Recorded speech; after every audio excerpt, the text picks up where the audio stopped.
guys questions. We've got some great fights here. What we're going to talk about first, the middleweight belt, Jake and Denniston. Any questions, please? Yes, Jimmy, I love you. Without you, I don't know what I'd do, Jimmy. Yeah. You won the decision last time. Yeah, guys, like me, I'm not shouting because I want to shout. It's they can hear, so to shout, Big Jim. Sorry, mate. You won the decision last time. It was a very close fight.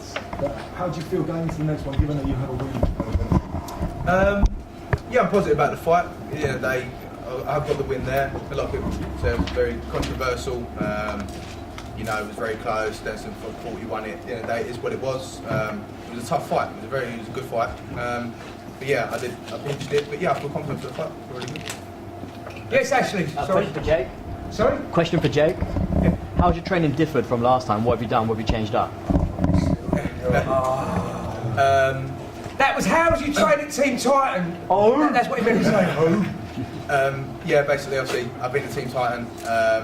My wrestling, jiu-jitsu, takedown defense, takedowns, everything's just through the roof. My striking, I've been out from MMA now for about a year, doing a lot of K1 fights and boxing and stuff.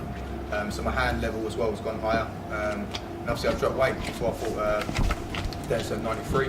So I'm in a lot better shape, a lot better fitness, and everything's just on form, mate, 100% mate, and everything. So yeah, Team Titan has done it for me. I will say one thing, both these guys have struggled making weight in the past for different organisations, for my organisation. Both of them bang on the weight, so they're both fit, healthy, none of that struggling this time. They're both bang on the money.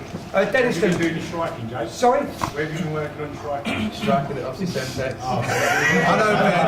I ain't dropping the gym, it's alright. That's what it sounds like to me. With the Meister, Kieran Kendall, obviously. Just a question for Denniston. I mean, a lot of you watched Cage Fight on Wednesday. When I watched it back, it was like he was having a pussycat fight. Denniston, how do you feel like going into this fight? I feel good. Obviously a chance of redemption. To set the record straight, I don't think he won the first fight, and I'll take that to my grave. He did. But hopefully I'll have a different ref this time as well. I do have a pick with Sledge, and I'm going to beat him on this time.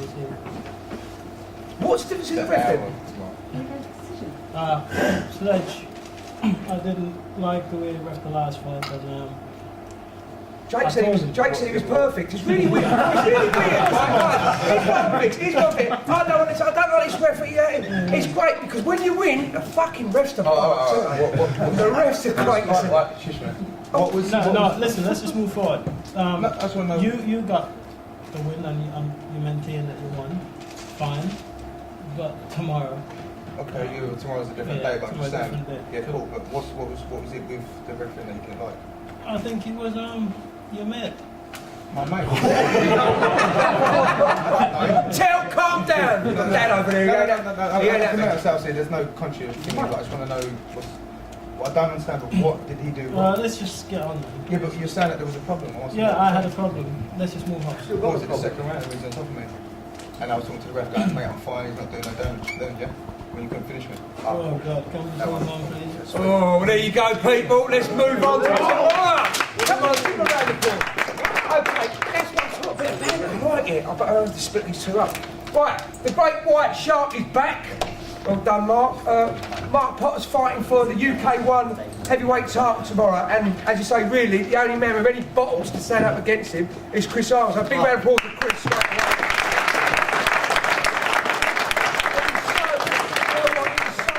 Fighting Mark opponents, because as soon as they see his hand, see a bit of footage, you're like, fuck you, I'm not fighting him.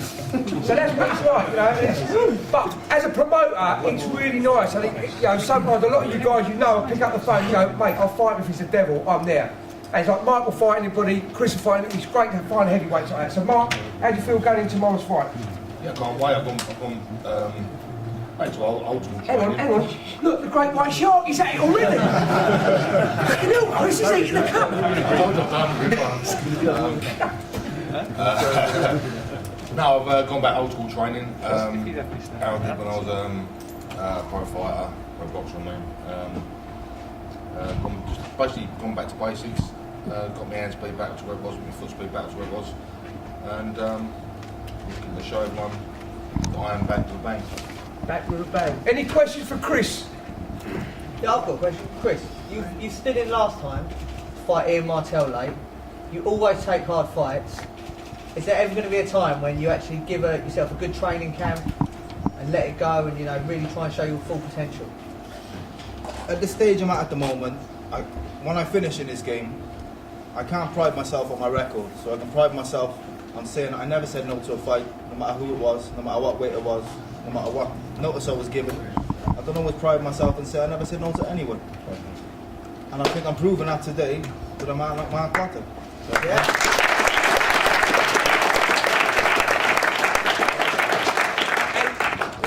I swear to God, without Chris, he's saved me. I mean, I met Chris during Fighting Earth. He was just a normal guy, boxer like Mark, but we showed him the skills and he really progressed as a fighter. He done really, really well on that level because he was fighting all the same guys at the same level. But since then, he's helped me out so much. And as a promoter, there's a few promoters out here, you always need a guy who'll go, I'll fight the devil, and that is the guy. Yeah, so, definitely. yeah, I can't. Thanks a lot, Chris, again. Thank you very much. No bonuses, but thank you anyway. Right, let's moving on to another fight I can't wait for. This is the old versus the new. Mark Weir versus Louis K.O. King.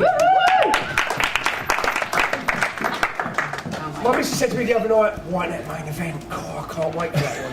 You know? And it really is a question of, is Louis going to take the first round knockout? Is Mark going to go, right, I'm going to take you into deep waters? So, and that's the kind of question everybody's answering. So any questions for both of these guys? Yes, Jim? A question for Mark. The best in the country. Yeah. Best in the country, more or less, of keeping people at distance and being like the kids. But Lewis has shown that he's like a straightforward fight, straight up. How do you feel going into the fight, knowing he's going to come stinging straight? All I can say is like I've been doing K1 for late 80s. I'm the older guy out of two. I'm undefeated in K1 and stand-up for 20 odd years. I've had people who've run at me, people bigger than me. Again, the only thing I'm doing, I went back into K1 for in kickboxing to see if I still got it. The last few fights, everybody's seen me, I've still got what it takes.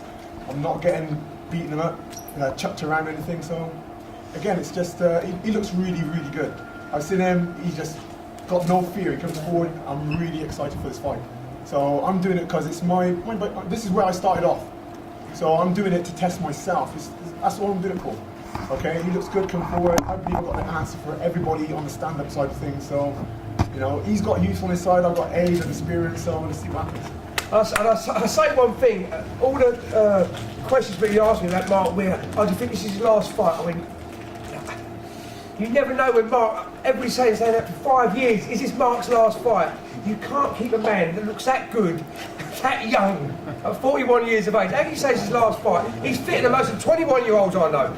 But yes, sir, in the back. Yeah, question for Louis. Obviously, all your other opponents you've defeated in the first round, but obviously Mark's a bit more experienced. You're going to use the same tactics, or you're going to be a bit more disciplined and pick your let's shots? just say I've got a few more tricks up my sleeve, and no one's seen me legs yet. So, I am going to come out, and yeah, I've never been rocked in all the time I've been fighting. Never. I've been hit with shins, everything. I've never been rocked once. I'm going to go in there, as I always do. I am going for a knockout. So, I've got a question for Louis. Louis, you stopped Sean Lomax. You're one of the only few people to have stopped him. Okay? Now, stepping up, that was a big fight for you. You Sure. stepped up again against Mark. Sure. With this, do you have any nerves going into the fight? Oh yeah, of course, man. I mean, he's a legend, isn't he? He's an absolute legend of the sport, mate. He's, he's one that everyone knows. But you know, I'm young. I'm coming through. And you know, every legend has their time. And you never know. But I believe that this is my time to shine, mate. So I'm coming through, and I'm very grateful for the fight and for him choosing, because obviously he thinks I'm a worthy component. So I'm all going for it, mate. So yeah, nice one. Mark, do you have any nerves going into this fight, knowing that obviously you're the number one in it? This is, at the end of the day, I left K1 and stand-up fighting for MMA. There was nothing happening there. It's like I was fighting guys heavier than me, which is just for the sake of just to see if I can beat them. Now I'm gone back, I'm a bit older, a bit more mature, the sport's improved. I've got to admit though, probably the last opponent was really good, but it didn't show me that. Okay, so I'm just trying to fight someone who's going to give me a good run for my money. So he looks really, he wants to come at me. It's going to be great. That's what I'm looking for. I'm looking for a good guarantee fight. one thing, it's going to be a definite good round. The first round is going to be definite explosion. So I think you can keep your chin down, Mark. Okay, here we go for medium Ben Smith. Who made the weight today, and Ben came into the office the other day, 98, and you were a bit scared, going, I don't know if I could do it. And I'm pleased to say, stepping on scale, 92.5 today. So give him a round of applause. Any views? Do you feel good? Light heavyweight there, Ben? Yeah, I mean, I think, everyone was saying pretty much from when I first started that 93 was where I should have been. Never really fancied cutting weight, like my food too much, like my training, like my weights. So I never really wanted to come down. But I've got to say, I've had a bad year so far. I've been fighting a lot of big guys.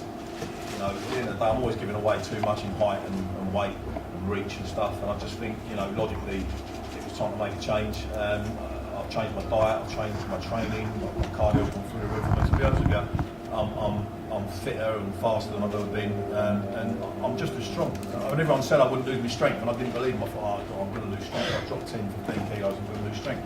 But I haven't lost no strength. I'm just as powerful. I'm excited. Ricky, I know you're excited because you're in the Sky Card. You got the call late again. You're a Chris Arm and you just went, I'll have the fight. You didn't. I think they give 10 minutes. They went, I'll give you a couple of hours. Back within 10 minutes saying, let's have it. So, hats off to you again, Rick, for saving the day.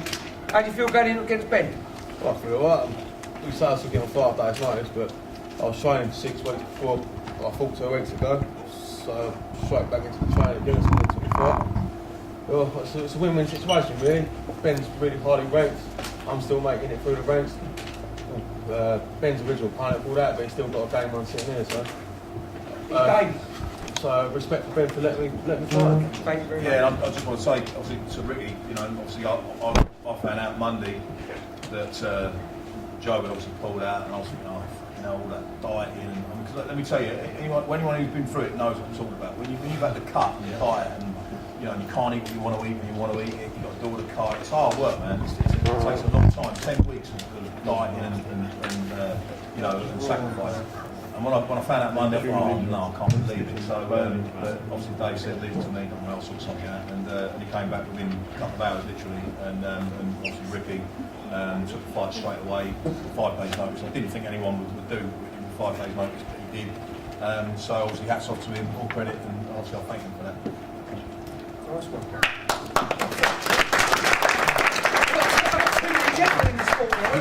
We're here, Jake and Dennison again. Oh, is it question? Oh, who's asked a question?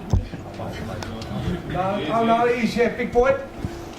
Are you ready for Ricky's ground game? Is he ready for mine? No. Are you ready? Boom! In your face! Are you ready for Ricky's ground game? Listen, I grapple with some of the best people in the country, big guys, strong guys, Carlos Lamola, Jimmy. I train with the best. And I've trained with the best for a long time. I come from the best camp in the country. I think I've got the tools I need. I think I have the tools I need to beat Joe Cooper as well, but obviously he ain't the guy I'm facing now. I saw Ricky's fight he had here. I can see what he likes to do. I've heard he's a good grappler. I'm not a bad grappler myself, so the best man will win, I'm sure. Thank you very much. Right, as I say, Earl Brown's in a bit of traffic. Oh, look at these two. Don't start. Ian Martell, no. His little lovers out there. Any question for Ian Martell? Yes. Ian, obviously you're training at Cowboy now. How's it going? Yeah, training at Cowboy has been good. I've been getting beat up by everyone, but they take me in like family, and they've looked after me. It's been the best training I've ever had in my life. So, They give you a nickname? what did you say? They give you a nickname? Yeah, they have. And you know what it is. What is it? What? What is it? No like, you don't like it. Yeah. In a Scouse accent. Any other questions for Ian? Yes. How was your recent trip to the Dominican Republic? It was fucking great. Yeah. Dominican was good. It was a nice experience, and it was a boring ass fight. The guys like cheese over no butter. It was a boring fight, and I've got the I didn't perform in that fight. It was boring. It was miserable. And tomorrow night, you're going to see something special. Trust me. I think it was my shoulder, but maybe it was a clash of heads. It was something. We both shot in the same time for a takedown. We clashed. But it was a verbal submission because the doctor said he can continue, and he chose not to. So his corner could shut their mouths. And I tell the geezer when I see him as well. That's another story. It's great. Anybody who doesn't know Ian Martell, I mean, Yang and Craig, 1 second. I know you're Dominican uncovered. What I will say about Ian, he's not afraid to get beat up. And that's a lot of fighters go, no, I'm going to hide underneath this. Ian goes to all different camps, gets beat up, but in the cage, he goes to win, and that's the difference, you know. And I think when he was at Dominican, he was sparring, he was training. He's just a learner, like a sponge. He's young and he's hungry, and that's the kind of fighters you want to push up, because not like picking and choosing. He'll fight anybody. That's the kind of guys that you want to push, and he's good looking as well. Or adopted. Yes, Ben. What was A lot of your fights have gone to the floor. Your last fight was against a wrestler who was going to fight on the stand. Are we going to see your stand-up against Earl? Yeah. I mean, you've all seen, I can wrestle now, I've seen that, you've all seen that, I've got submissions, and in the last fight I've proved I can work off my back. I've proved I've got offensive wrestling, and now none of you see me kick, none of you see me punch. For those of you that don't know me, you will see something special tomorrow night. I've got bombs for days and you're going to see that, so let's get it on. It's exciting. I've also got, and these are middleweights, they'll be looking hungry, because Andre McIntyre has been a world champion in so many different organisations, but now we've captured him, got him on the Cage Race UK. Andre, do you feel excited about tomorrow's fight? I feel excited. I think it's a big test for me also, because obviously it's new rules and a Muay Thai champion. I haven't fought for a couple of years now, ring teaching, etc. But Miguel's taken the fight, and I thank him for that, because he's given me a chance to showcase my skills on UCMMA, which is the organisation I think I'm doing right now. We'll try. So I'm happy about this. Okay. Any questions for Andre? Have you ever fought in a cage before? Is it all ring? No, this is all new to me. It's a big test for me. I've adapted my training to compensate for things, so we'll have to just see what happens tomorrow. Well, I've seen. Hang on, you look that down. I've seen Bernard do some amazing flying, jumping, spinning kicks and everything. And this is all the time that everybody takes him down for MMA. So this is the first time we get to see some of your skills, Bernard, yeah? And you're excited about this fight? I am. Looking forward. Looking forward. Yes, Mark, now you can. Right. Andre, you've never fought with 4-ounce gloves. Have you trained to adapt to that, and are you looking forward to using them? That's all I've been training in. That's all I've been training in, and I've noticed they seem to be cutting quite quick. I've got a few sparring partners that seem to be getting cut quite quick with those gloves, so I'm wary that the gloves are quite dangerous, but I seem to be the one causing the damage. So. That's what it is with 4-ounce gloves. That's what the K1 fights 4-ounce gloves are for. So you can't just cover up. You've just got to go at it all the time. Any other questions for any of these guys? Any last questions for Jake and Dennison before I split these two up? Question for Lewis.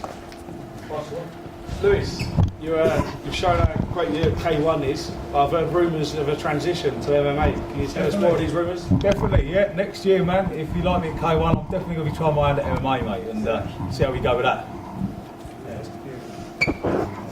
Any other questions? Everyone's going to push the tables back. I've got a question. What's happening with the featherweight title at the moment? Are you talking to me now? Yeah. The featherweight title at the moment, there's a bloke called Something Grimshaw. Corey Tate is probably going to relinquish that title come February. He's fighting for the interim bantamweight title against Spencer Hewitt. And the winner of that will fight George Andrews later on in the year. The featherweight title, I'm still juggling about what I'm going to do with it at the moment. I don't know if that answers your question or answers Ashley's question. Yes, sir. Have I got a big what? Announcement. Ask my wife. You got a big announcement to make about the show in February? Show in February. What about Paul Daly? Is that what you want to do? Yeah, Paul Daly will be fighting Luke, the Viper signs February the 4th. Yeah, 100%. It's all sorted out. Should have been fighting. We try to keep it under wraps. We don't like to say things unless it's all done, but Luke Signs got bronchitis, couldn't fight, so we had to just scrub it and push it before we even announced it. But yeah, it's pushed to February the 4th. So February the 4th, Paul Daly versus Luke Signs. Yes, sir. Right? K1, yeah. K1. There's a question to everyone sitting in front of us for the fights as well. Who likes to see knockouts and fights finished? Yeah, everyone. Likes it, right? So everyone likes seeing people go at it and finish in fight. Dave, £100 bonus for knockout of the night.